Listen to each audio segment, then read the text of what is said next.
Hi friends, ನಮಸ್ಕಾರ. ಮತ್ತೊಮ್ಮೆ ತಮಗೆಲ್ಲ ಪೂಯಾಸ್ ಕಿಚನ್ಗೆ ಸ್ವಾಗತ. ಇವತ್ತು ಮಕ್ಕಳ ಫೇವ್ರೆಟ್ ಹಾಗೆ ಮಕ್ಕಳ ಬರ್ತ್ಡೇ ಪಾರ್ಟಿಗಳಿಗೆ ತುಂಬಾ ಸುಲಭವಾಗಿ ಮಾಡ್ಬೋದಾದಂಥ ಡೋರಾ ಕೇಕ್ ಮಾಡೋದು ಹೇಗೆ ಅಂತ ನೋಡೋಣ. ಇದಕ್ಕೆ ಮೊದಲಿಗೆ 1 ಕಪ್ಪಷ್ಟು ಗೋಧಿ ಹಿಟ್ಟು ತೊಗೊಂಡಿದ್ದೀನಿ.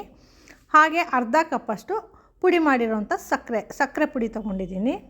ಮತ್ತು 1/4 ಕಪ್ಪಷ್ಟು ಮಿಲ್ಕ್ ಪೌಡರ್ ತೊಗೊಂಡಿದ್ದೀನಿ. ಇಲ್ಲಿ ಮಿಲ್ಕ್ ಪೌಡರ್ ಆಪ್ಷನಲ್ಲು, ಬೇಕಂದರೆ ಯೂಸ್ ಮಾಡ್ಬೋದು ಅಥವಾ ಸ್ಕಿಪ್ ಕೂಡ ಮಾಡ್ಬೋದು.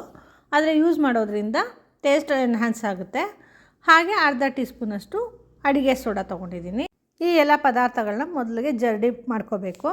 ಈ ರೀತಿ ಜರಡಿ ಮಾಡ್ಕೊಳ್ಳೋದ್ರಿಂದ ಎಲ್ಲ ಚೆನ್ನಾಗಿ ಮಿಕ್ಸ್ ಆಗುತ್ತೆ. ಹಾಗೆ ಸ್ವಲ್ಪ ದಪ್ಪ ಕಣಗಳಿರೋದೆಲ್ಲ ತಕ್ಕೋಬೋದು. ಅದಕ್ಕೋಸ್ಕರ ಈ ರೀತಿ ಚೆನ್ನಾಗಿ ಜರಡಿ ಮಾಡ್ಕೋಬೇಕು. ಈ ರೀತಿ ಜರಡಿ ಮಾಡ್ಕೊಂಡ ನಂತರ ಈ ಎಲ್ಲ ಇದನ್ನು ಚೆನ್ನಾಗಿ ಮಿಕ್ಸ್ ಮಾಡ್ಕೊತಾ ಇದ್ದೀನಿ ಒಂದ್ಸರಿ. ಹೀಗೆ ಮಿಕ್ಸ್ ಮಾಡಿಕೊಂಡು ಇದಕ್ಕೆ 1 ಟೇಬಲ್ ಸ್ಪೂನಷ್ಟು ಜೇನುತುಪ್ಪ ಹಾಕ್ಕೊಳ್ತಾ ಇದ್ದೀನಿ. ಜೇನುತುಪ್ಪ ಹಾಕ್ಕೊಳ್ಳೋದ್ರಿಂದ ಕೂಡ ಅಷ್ಟೇ ಟೇಸ್ಟು ತುಂಬ ಚೆನ್ನಾಗಿ ಎನ್ಹ್ಯಾನ್ಸ್ ಆಗುತ್ತೆ. ನಂತರ ಇಲ್ಲಿ 1 ಕಪ್ಪಷ್ಟು ಹಾಲು ತೊಗೊಂಡಿದ್ದೀನಿ. ಇಲ್ಲಿ ಹಸಿ ಹಾಲಾದರೂ ತೊಗೋಬೋದು ಅಥವಾ ಕಾಯಿಸಿ ತಣ್ಣಗಾಗಿರೋಂಥ ಹಾಲು ತೊಗೋಬೋದು. ಈ ಹಾಲನ್ನ ಸ್ವಲ್ಪನೇ ಹಾಕ್ಕೊಂಡು ಮಿಕ್ಸ್ ಮಾಡ್ಕೋಬೇಕು. ಈ ರೀತಿ ನಾನು ವಿಸ್ಕರ್ ಸಹಾಯದಿಂದ ಮಿಕ್ಸ್ ಮಾಡ್ಕೊಳ್ತಾ ಇದ್ದೀನಿ. ಬೇಕಂದರೆ ನೀವು ವಿಸ್ಕರ್ ಇಲ್ಲ ಅಂದರೆ 1 ಸ್ಪೂನ್ ಸಹಾಯದಿಂದ ಕೂಡ ಮಿಕ್ಸ್ ಮಾಡ್ಕೋಬೋದು. ಆದರೆ ಗಂಟಿಲ್ಲದೆ ಇರೋ ರೀತಿ ಚೆನ್ನಾಗಿ ಮಿಕ್ಸ್ ಮಾಡ್ಕೋಬೇಕು. ಹಾಗೆ ಒಂದೇ ಸರಿ ಹಾಲು ಹಾಕ್ಕೊಂಡ್ರೆ ಗಂಟಾಗೋವಂಥ ಸಾಧ್ಯತೆ ಇರುತ್ತೆ. ಹಾಗಾಗಿ ಸ್ವಲ್ಪ ಹಾಕ್ಕೊಂಡು ಮಿಕ್ಸ್ ಮಾಡ್ಕೊಂಡು ನಂತರ ಸ್ವಲ್ಪ ಸೇರಿಸ್ಕೊಂಡ್ರೆ ಚೆನ್ನಾಗಿ ಬರುತ್ತೆ. ಹಾಗೆ ಕನ್ಸಿಸ್ಟೆನ್ಸಿ ಕೂಡ ಚೆನ್ನಾಗಿ ಬರುತ್ತೆ. ನೋಡಿ, ಈಗ ಎಲ್ಲ ಹಾಲು ಹಾಕಿ ಕಲಿಸ್ಕೊಂಡಿದ್ದೀನಿ. ಹಾಗೆ ಕನ್ಸಿಸ್ಟೆನ್ಸಿ ಕೂಡ ನೋಡಿ, ಈ ರೀತಿ ಡ್ರಿಪ್ಪಿಂಗ್ ಕನ್ಸಿಸ್ಟೆನ್ಸಿ ಇರಬೇಕು.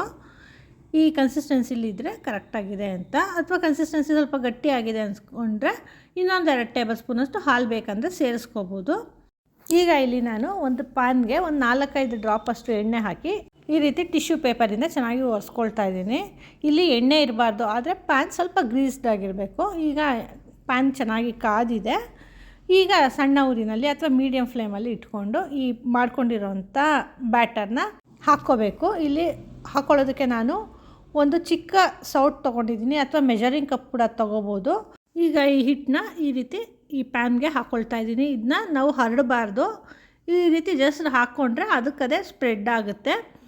ಈ ರೀತಿ ಅಗಲ ಆಗಿ ಅದು ಈವನಾಗಿ ಹರಡ್ಕೊಳ್ಳುತ್ತೆ. ನೋಡಿ, ಈ ರೀತಿ ಹಾಕ್ಕೊಂಡು ನಂತರ ಇದಕ್ಕೆ ಒಂದು ಲಿಡ್ ಕ್ಲೋಸ್ ಮಾಡಿ ಇಟ್ಕೊತಾ ಇದ್ದೀನಿ. ಈ ರೀತಿ ಲಿಡ್ ಕ್ಲೋಸ್ ಮಾಡಿ ಒಂದು ಅರ್ಧ ನಿಮಿಷ ಬಿಟ್ಟರೆ ಈ ರೀತಿ ಚೆನ್ನಾಗಿ ಬೆಂದ್ಕೊಳ್ಳುತ್ತೆ. ನೋಡಿ, ಇಲ್ಲಿ ಸುತ್ತು ಚೆನ್ನಾಗಿ ಬೆಂದಿದೆ. ಹಾಗೆ ಮಧ್ಯದಲ್ಲಿ ನೋಡಿ ಎಷ್ಟು ಬಬಲ್ಸ್ ಬಂದಿದೆ. ಈಗ ಇದನ್ನು ತಿರುವಿ ಹಾಕ್ಕೊಳ್ತಾ ಇದ್ದೀನಿ. ನೋಡಿದ್ರೆ ಎಷ್ಟು ಗೋಲ್ಡನ್ ಕಲರ್ ಆಗಿ ತುಂಬ ಚೆನ್ನಾಗಿ ಬಂದಿದೆ. ಈ ರೀತಿ 2 ಕಡೆ ಬೇಯಿಸ್ಕೊಂಡ ನಂತರ ಇದನ್ನು ತೆಗೆದಿಟ್ಕೋಬೇಕು. ನೋಡಿ, ಇಲ್ಲಿ ಎಷ್ಟು ಸ್ಪಾಂಜಿಯಾಗಿ ಬಂದಿದೆ. ಇದನ್ನು ತೆಗೆದು ಒಂದು ಪ್ಲೇಟ್ಗೆ ಇಟ್ಕೊಂಡು ನಂತರ ಉಳಿದಿರೋವಂಥ ಹಿಟ್ಟಲ್ಲಿ ಮತ್ತೆ ಅದೇ ರೀತಿ ಹಾಕ್ಕೊತಾ ಇದ್ದೀನಿ. ಈ ರೀತಿ ಹಾಕ್ಕೊಂಡು ಆ ಹಿಟ್ಟನ್ನ ಹರಡಬಾರ್ದು, ಅದೇ ಈವನಾಗಿ ಸ್ಪ್ರೆಡ್ ಆಗುತ್ತೆ. ನಂತರ ಲಿಡ್ ಕ್ಲೋಸ್ ಮಾಡಿ 2 ಕಡೆ ಬೇಯಿಸ್ಕೋಬೇಕು. ಹಾಗೆ ಬೇಯಿಸೋದಕ್ಕೂ ಕೂಡ ಅಷ್ಟೇ ಯಾವುದೇ ಎಣ್ಣೆ ತುಪ್ಪ ಏನು ಕೂಡ ಹಾಕೋ ಅಷ್ಟಿಲ್ಲ, ಹಾಗೆ ಬೇಯುತ್ತೆ. ಮತ್ತು ಪ್ರತಿ ಸರಿ ಪ್ಯಾನ್ನ ಗ್ರೀಸ್ ಮಾಡೋಂಥ ಅವಶ್ಯಕತೆ ಇಲ್ಲ. ಮೊದಲನೇ ಸರಿ ಗ್ರೀಸ್ ಮಾಡಿಕೊಂಡ್ರೆ ಸಾಕಾಗುತ್ತೆ. ಈ ರೀತಿ ಮಾಡ್ಕೊಂಡಿರೋಂಥ ಅಷ್ಟು ಹಿಟ್ಟಲ್ಲಿ ನಾನು ಈ ಪ್ಯಾನ್ ಕೇಕ್ಗಳನ್ನ ಸಿದ್ಧ ಮಾಡ್ಕೊಂಡಿದ್ದೀನಿ. ಈಗ ನೋಡಿ, ಇಲ್ಲಿ ಈ ಒಂದು ಪ್ಯಾನ್ ಕೇಕ್ ತೊಗೊಂಡು ನೋಡಿದ್ರೆ ಎಷ್ಟು ಸ್ಪಾಂಜಿ ಆಗಿದೆ, ಹಾಗೆಯೇ ತುಂಬ ಫ್ಲಫಿ ಆಗಿದೆ. ಈಗ ಈ ಪ್ಯಾನ್ ಕೇಕ್ಗಳಲ್ಲಿ ಡೋರಾ ಕೇಕ್ನ ಸಿದ್ಧ ಮಾಡ್ಕೊಳ್ಳೋಣ ಬನ್ನಿ. ಇಲ್ಲಿ ಈ ಒಂದು ಪ್ಯಾನ್ ಕೇಕ್ನ ಈ ರೀತಿ ಇಟ್ಕೊಂಡು ಇಲ್ಲಿ ನಾನು ಹರ್ಷೀಸ್ದು ಆಲ್ಮಂಡ್ ಮತ್ತು ಕೋಕೋದು ಸ್ಪ್ರೆಡ್ ತೊಗೊಂಡಿದ್ದೀನಿ. ಅಥವಾ ಯಾವುದೇ ಬ್ರ್ಯಾಂಡ್ ಸ್ಪ್ರೆಡ್ ಕೂಡ ತೊಗೋಬೋದು. ಆಲ್ಮಂಡ್ ಸ್ಪ್ರೆಡ್ ತೊಗೊಂಡ್ರೆ ಈ ರೀತಿ ತುಂಬಾ ಚೆನ್ನಾಗಿರುತ್ತೆ. ಹೀಗೆ ಚೆನ್ನಾಗಿ ಸ್ಪ್ರೆಡ್ ಮಾಡ್ಕೋಬೇಕು. ಹಾಗೆ ಇಲ್ಲಿ ಸ್ಪ್ರೆಡ್ ಮಾಡೋವಾಗ ಸ್ವಲ್ಪ ತಿಕ್ ಲೇಯರ್ ಮಾಡಿಕೊಂಡ್ರೆ ಅದು ತುಂಬ ಟೇಸ್ಟ್ ಚೆನ್ನಾಗಿರುತ್ತೆ. ಈ ರೀತಿ ಸ್ಪ್ರೆಡ್ ಮಾಡಿಕೊಂಡು ಮತ್ತೊಂದು ಪ್ಯಾನ್ ಕೇಕ್ ತೊಗೊಂಡು ಈ ರೀತಿ ಆ ಸ್ಪ್ರೆಡ್ ಮೇಲೆ ಇಟ್ಕೊಂಡು ಈ ರೀತಿ ಲೈಟಾಗಿ ಪ್ರೆಸ್ ಮಾಡ್ಕೋಬೇಕು. ನೋಡಿದ್ರೆ ಡೋರಾ ಕೇಕು ಸಿದ್ಧ ಆಗಿದೆ. ನೋಡಿ, ಎಷ್ಟು ಚೆನ್ನಾಗಿ ಕಲರ್ಫುಲ್ಲಾಗಿ ಕಾಣ್ತಾ ಇದೆ. ಈಗ ಇದನ್ನು ಒಂದು ಚಾಕು ಸಹಾಯದಿಂದ ಕಟ್ ಮಾಡ್ಕೋಬೇಕು. ಈ ರೀತಿ ಹೋಲಾಗಿ ಕೂಡ ಸರ್ವ್ ಮಾಡ್ಬೋದು. ಬಟ್ ಈ ರೀತಿ ಕಟ್ ಮಾಡಿ ಹಾಫಲ್ಲಿ ಸರ್ವ್ ಮಾಡಿದ್ರೆ ತುಂಬಾ ಚೆನ್ನಾಗಿರುತ್ತೆ. ಹಾಗೆ ನೋಡೋದಕ್ಕೂ ಅಷ್ಟೇ ತುಂಬ ಅಟ್ರಾಕ್ಟಿವ್ ಆಗಿ ಕಾಣುತ್ತೆ. ಮಕ್ಕಳಂತೂ ತುಂಬಾ ಇಷ್ಟಪಟ್ಟು ತಿಂತಾರೆ.